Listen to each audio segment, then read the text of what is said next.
Good. This is Leviathan News Live with what's hopefully going to become a recurring segment in which we talk with the Llama Risk team who have just released their latest report on Mantle. Wormhole, please. Hey, thanks, Garrett. Yeah, so we're Llama Risk. Many of you probably are already familiar with us. If you're not so familiar, we go under many names. So we're also known as Prisma Risk, which today we're talking about one of our research reports we recently published under the name Prisma Risk. So that is Mantle mETH that we're going to be talking about today. Just to give a little bit of background of what we're doing, what we're trying to achieve with this research. For Prisma, they have a basket of various liquid staking assets as collateral types, and we review all of the players on the market and take a look at what their attributes may be to be suitable as a collateral type on Prisma.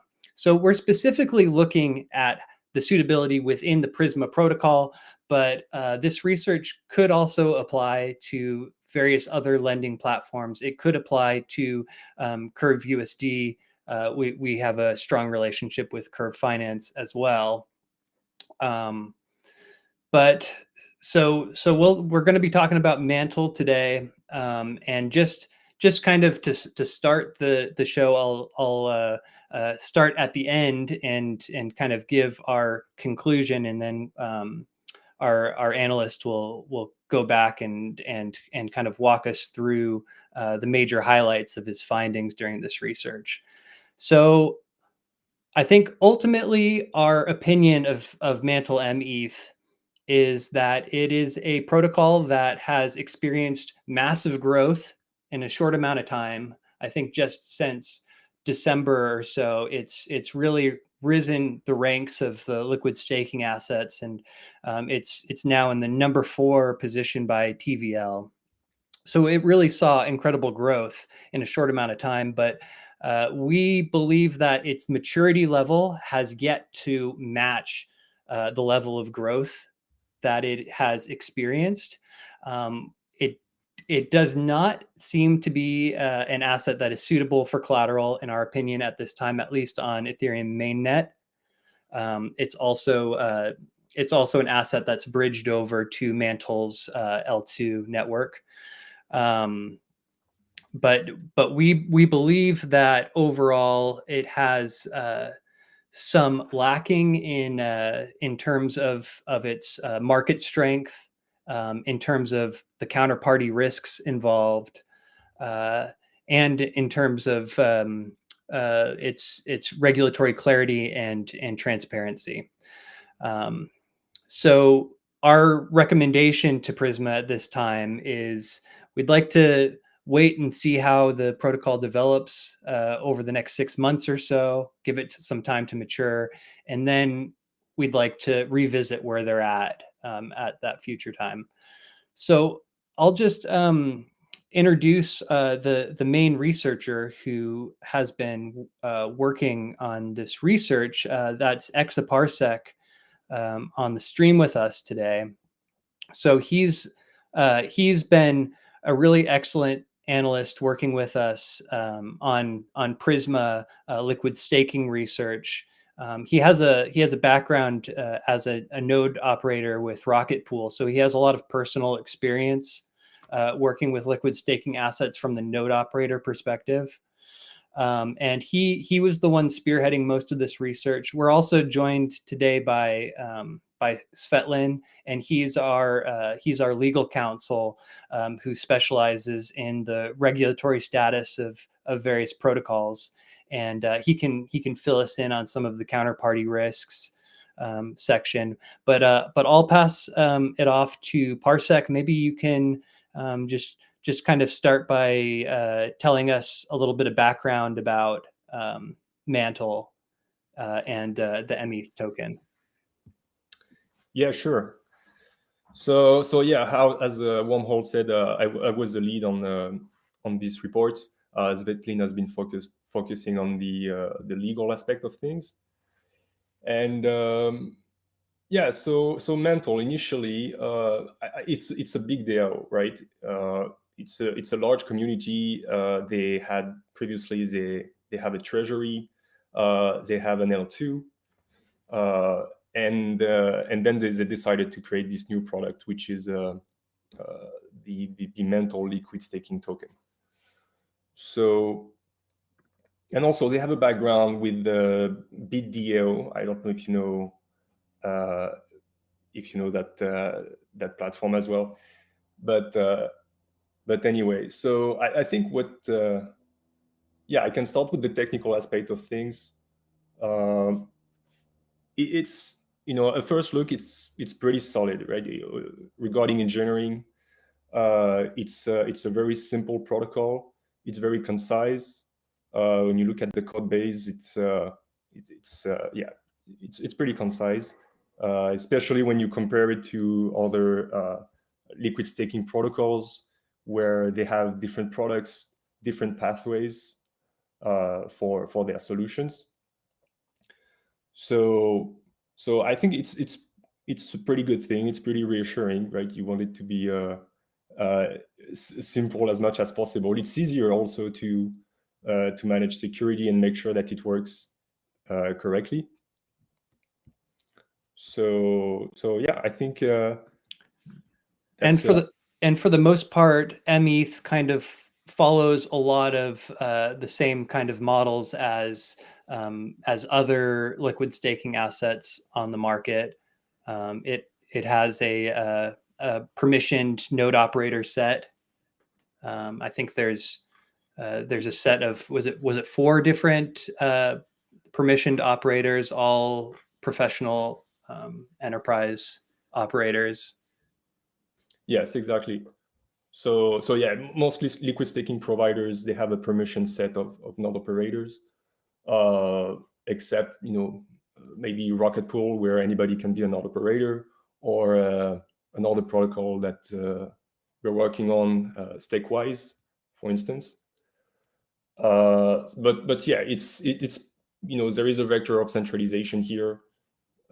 They control they control this. So like for most liquid staking protocols, it can bring issues related to node client diversity and centralization into a few node operators. So that can be an issue.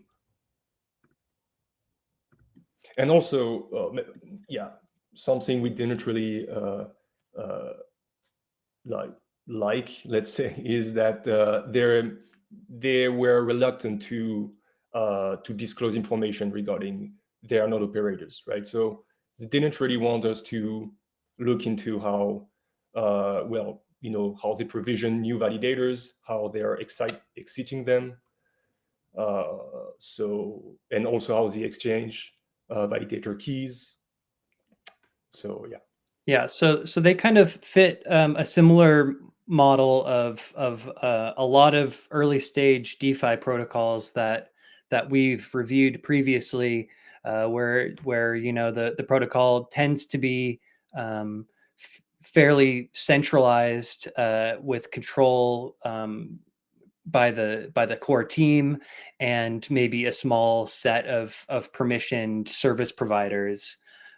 So this is not necessarily unusual, but it is something to take note of, that there is quite a strong centralization vector in terms of the diversity of the node operators, but that also extends to the core protocol itself, with the access controls to make changes and updates to the protocol. So maybe you can tell us, Parsec, a little bit about the DAO structure or access controls. Yeah. So the protocol is mostly controlled by a multisig. I think it's a 6 out of 13 multisig, which is called the Mantle Security Council.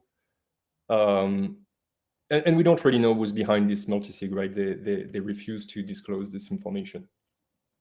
So, from a risk perspective, we can assume the worst potentially and say, oh, well, maybe it's only one person.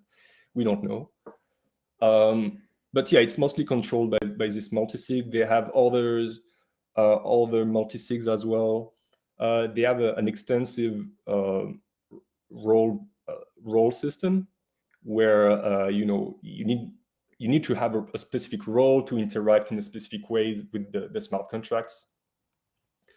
And this interaction, it's mostly off-chain services, because Mantle has, I think, 4 different off-chain services which are needed for the protocol to function correctly, right?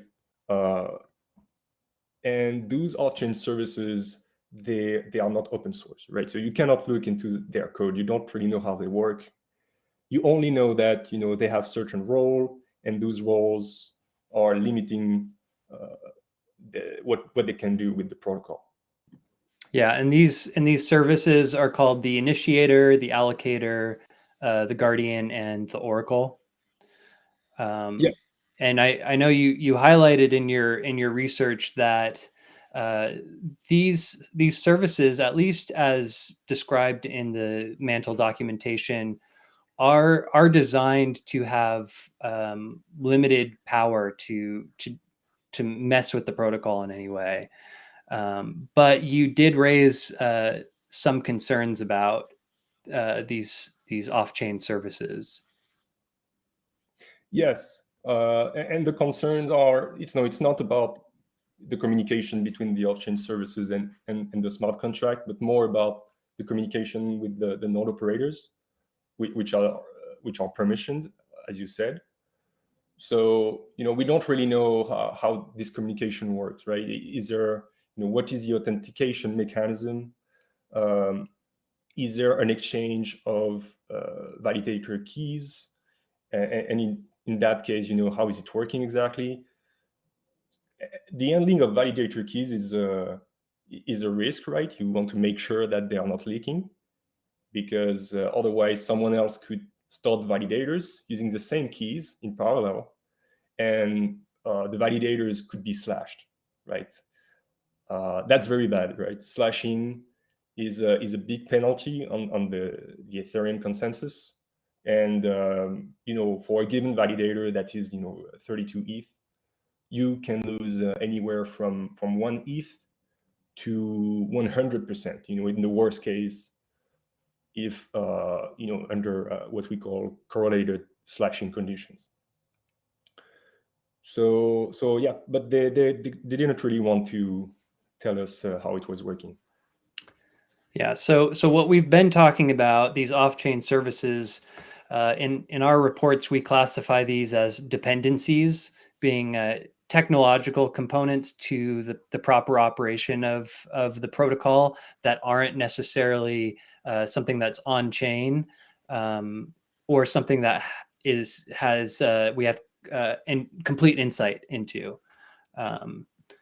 But on the other hand, you had pointed out that from the on-chain smart contract perspective, what we can see from what the team has conducted in terms of independent audits and bug bounty program, and what we can see from the development activity, you had a very favorable impression of the team's performance in this regard.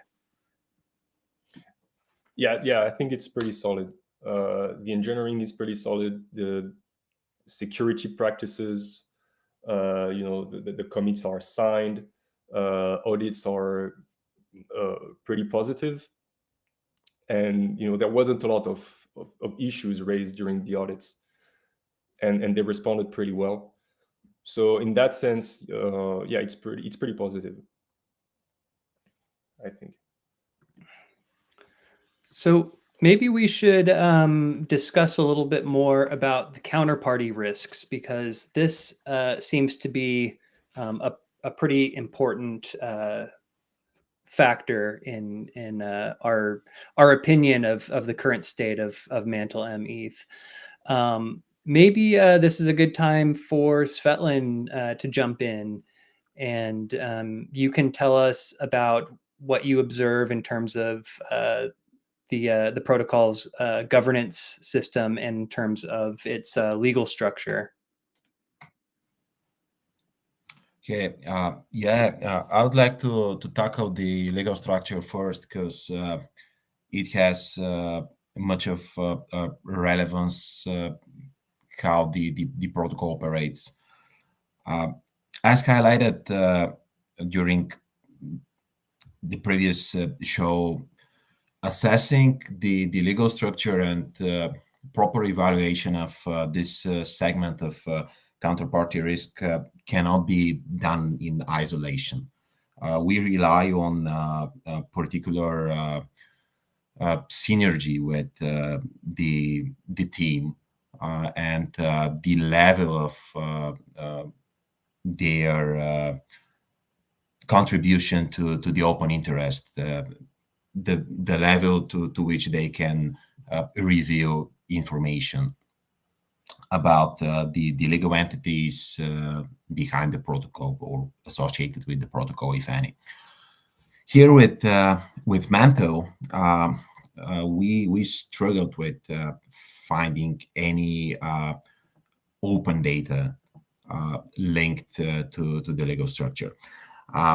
Basically, Mantle DAO should have inherited BitDAO.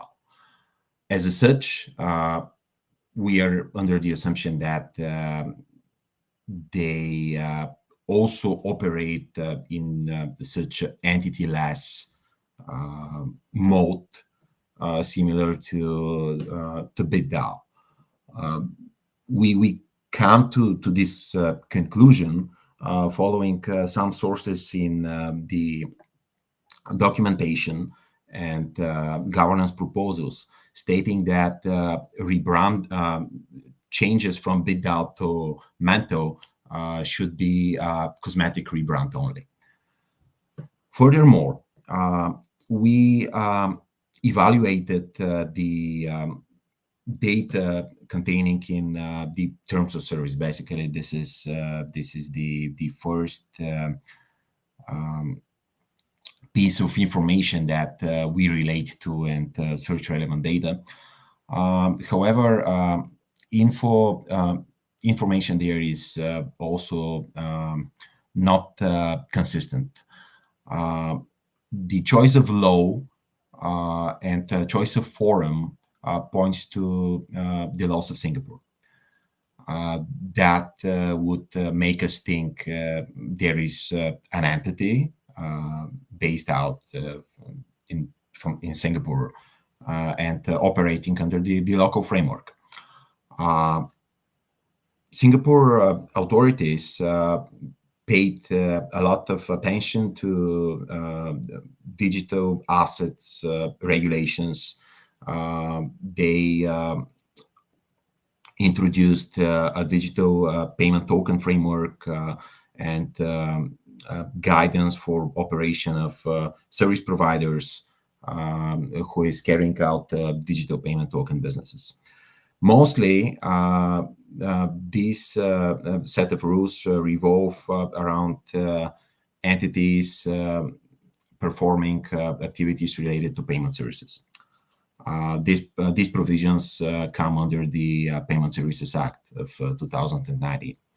What I'm saying all this because of the fact that we searched for some relevant authorization of Mantle-related entity under this framework, but we were not successful with finding one.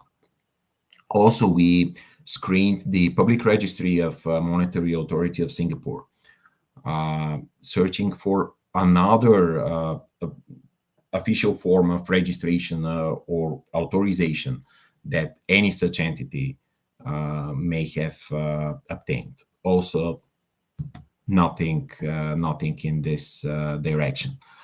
That left us thinking that Mantle apparently follows the decentralization ethos, and they never pursued licensing in Singapore, rather than choosing the law with regard their website operating rules, with regard to terms and conditions of their front end, for the sake of established and very well adopted judicial framework of Singapore.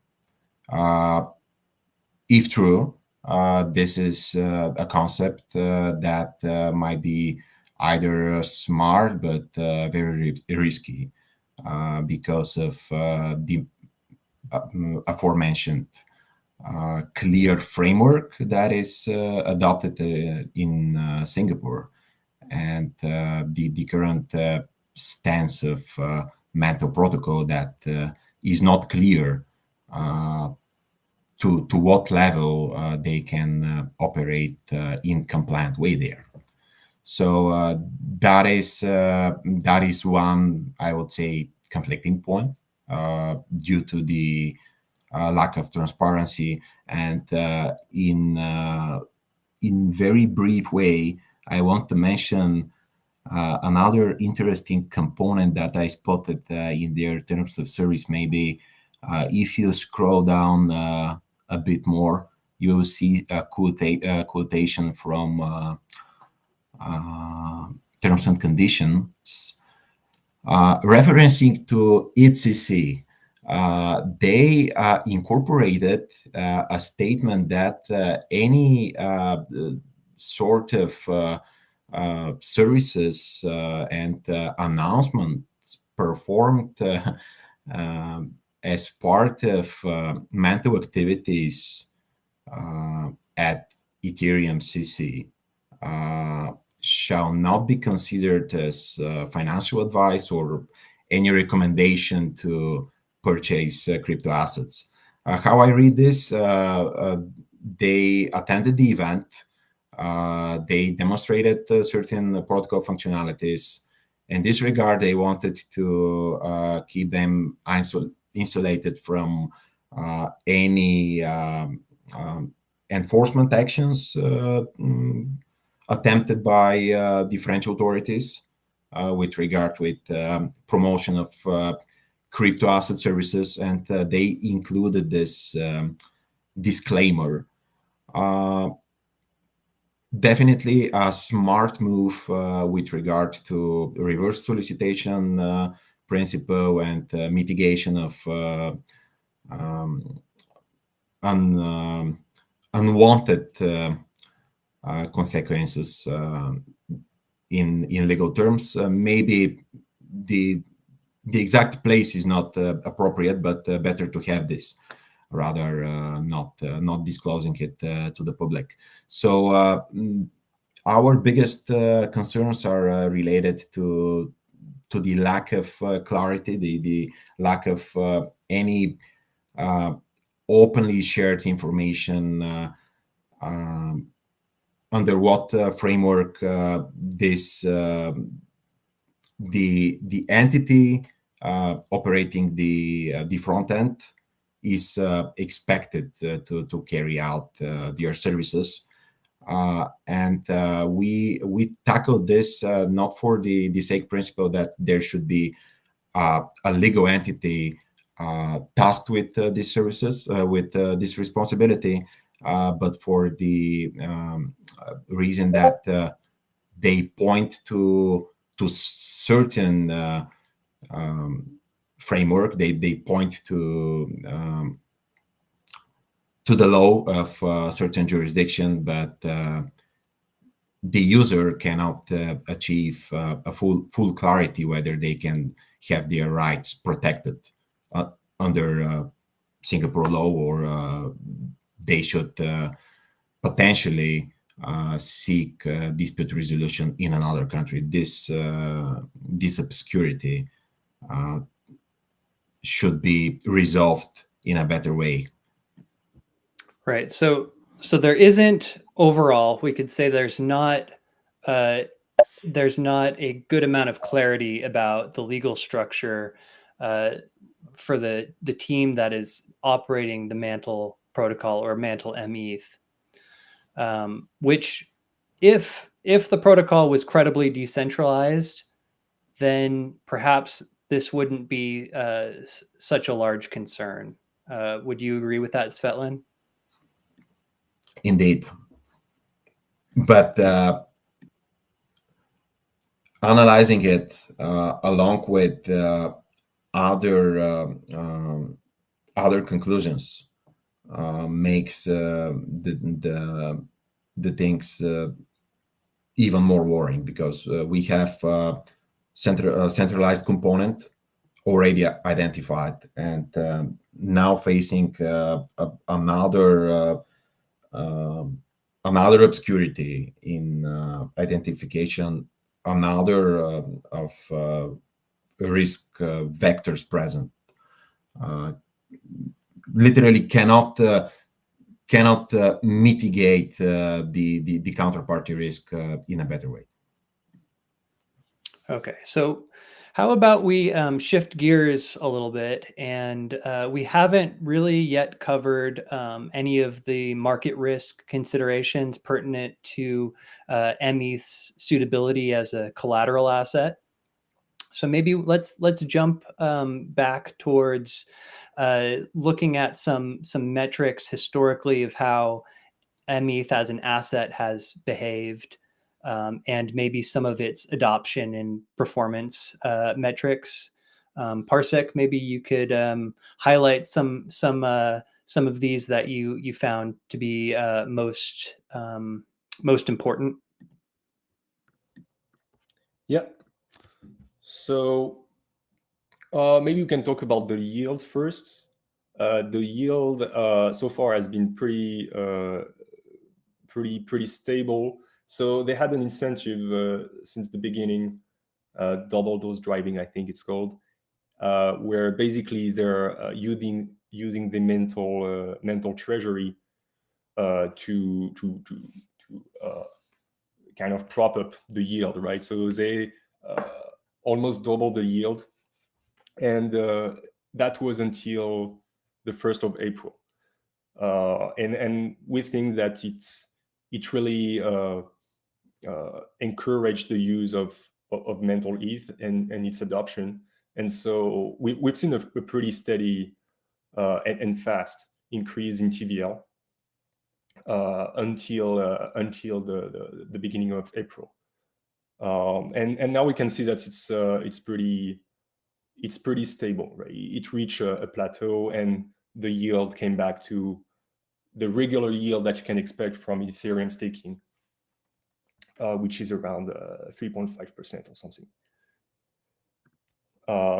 Yeah, and I was just looking into that today to see if this double, what did they call it, the double dose drive, with additional staking yield, if they had continued this. And as far as I can tell, it looks like it's been discontinued. So the yield on mETH has fallen since the beginning of April, down to reaching the average Ethereum staking yield, and since then the TVLs have pretty much flatlined and declined. So it does appear that a lot of the initial growth may have been bootstrapped with additional help from this artificial or temporary staking yield boost. Yes, and to be fair, there is a lot of competition in the space right now. There are other liquid staking protocol, liquid restaking protocol even, that are subsidizing their use. We can talk about Ether5, for instance, and the use of points, whether you like them or not. But yeah, I think overall liquid stakers are hunting for the yield. So yeah, might explain why we can see a small decline in TVL. Then there is also the liquidity. So if you look at the liquidity, so first of all, the Mantle the Mantle treasury is itself investing in its own, using mETH, right? So there is a significant portion of the Mantle treasury that is stored in mETH. And yeah, and also people are restaking. So we can see that approximately 1/3 of all mETH is currently is an eigenlayer. We can also see that approximately 20% of mETH is on Mantle L2, right? So their own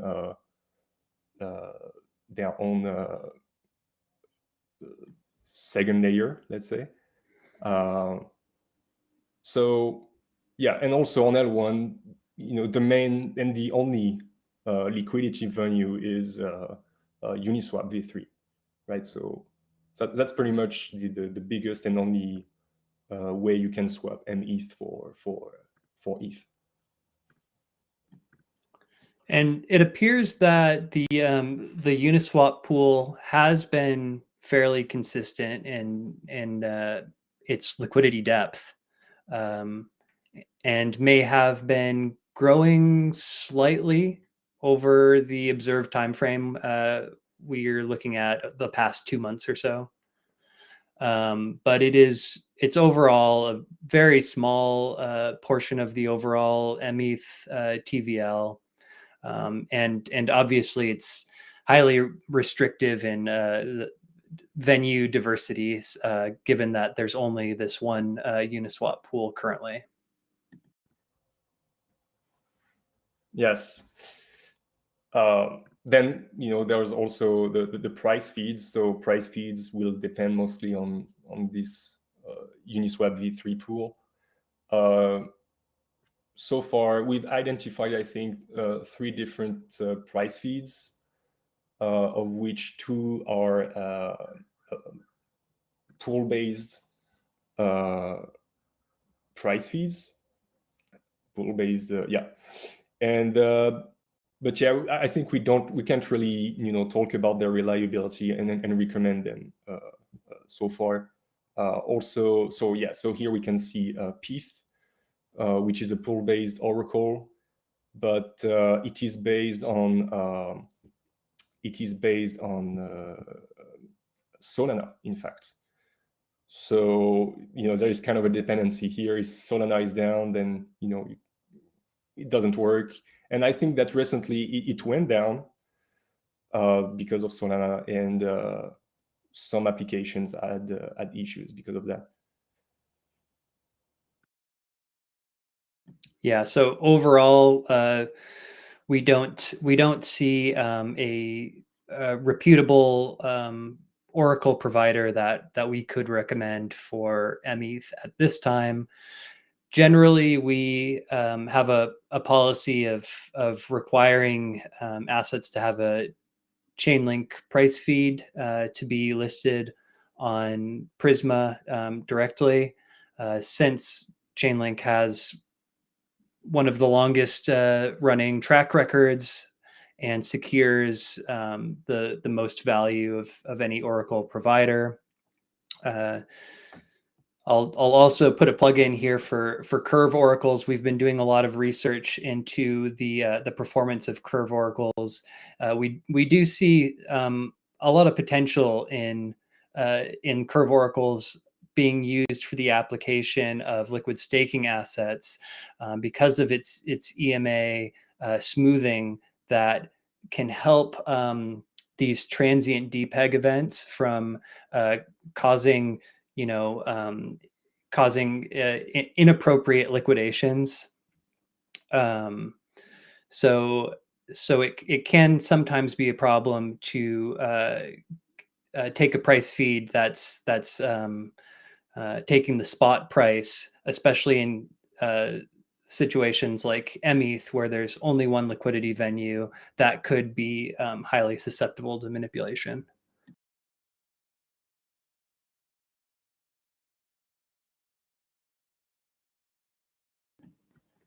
So, Parsec, was there any other point that you wanted to go over with highlights from your report?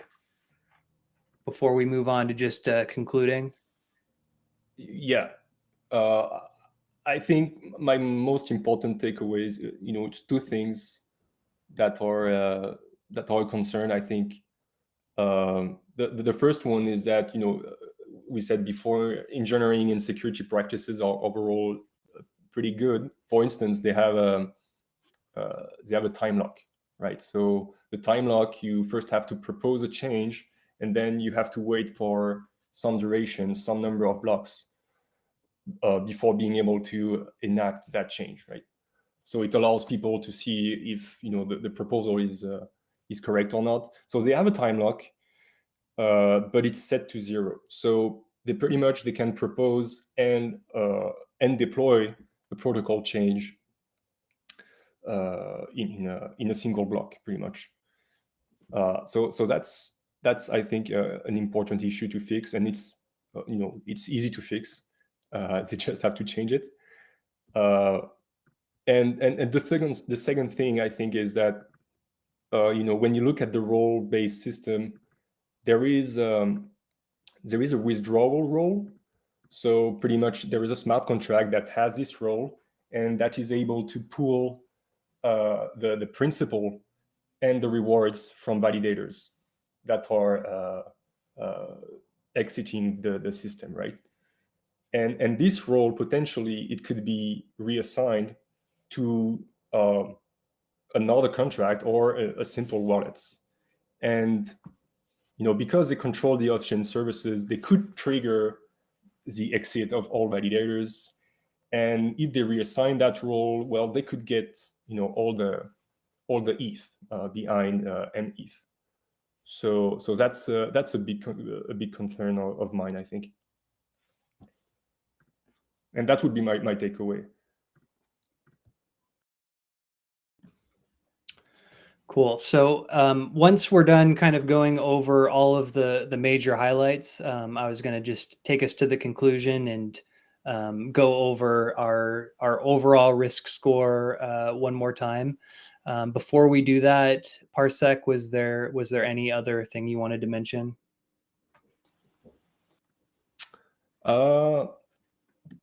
Not really. I think it's that's pretty much it.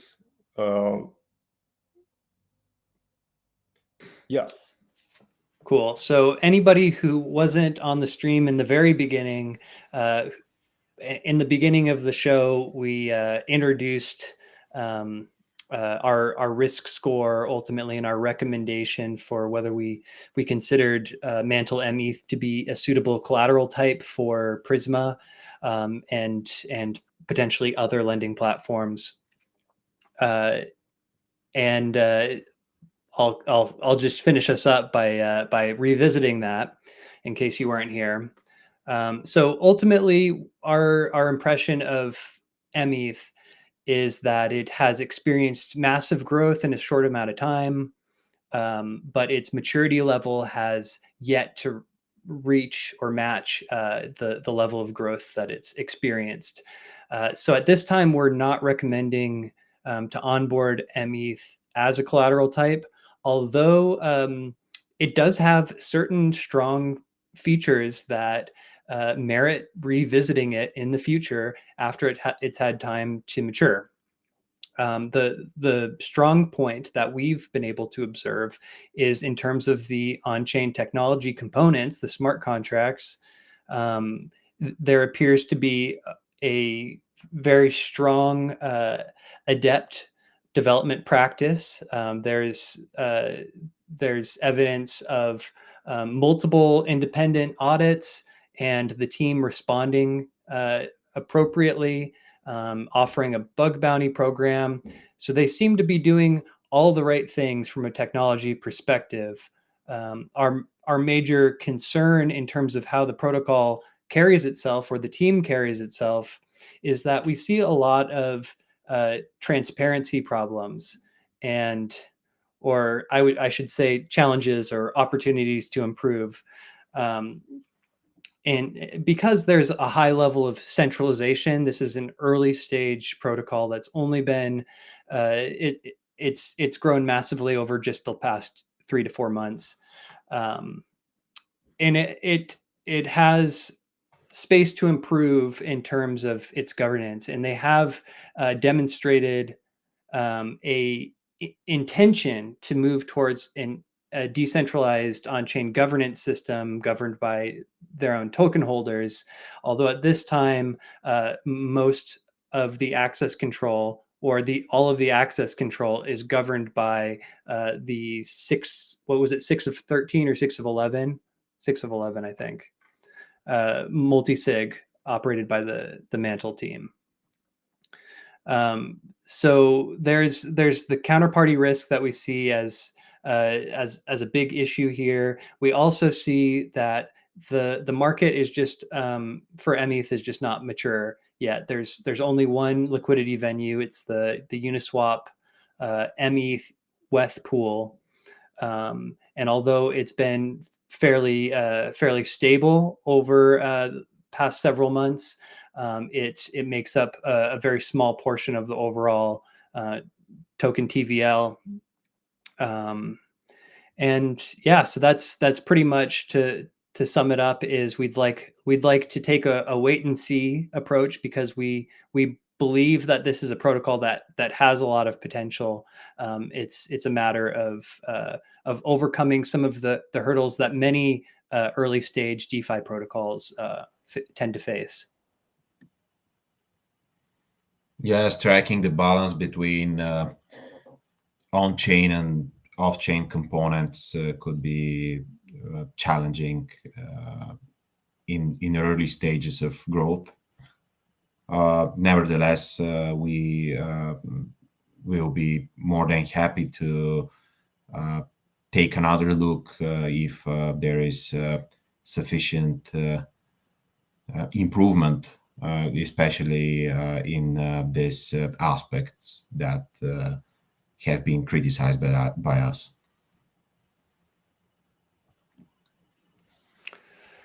All right. Well, I think that's a wrap for our take on and our research on mETH. You can find our research at HackMD at Prisma Risk. So I'd welcome any listeners to check out our HackMD if you want to get the full details of this report and other liquid staking collateral risk reports that we have done for Prisma. You can also check us out on Twitter at Llama Risk, and we have a Telegram channel at Llama Risk. So you're welcome to come say hi to us there. So thanks Garrett for having us on, and thanks Parsec and Svetlana for sharing all of the research that you guys have done on Mantle. Thank you for joining us. This is a fantastic deep dive. I'm going to personally steer clear of mETH until I hear you guys say separately. Friends, thank you all for joining us. It's not our usual time, but this is the one that worked best for the team. As always, make sure to follow Leviathan News on Telegram, on X, on YouTube, Spotify, anywhere that you might spend some time. Leviathan's got a presence. Stay safe out there, friends.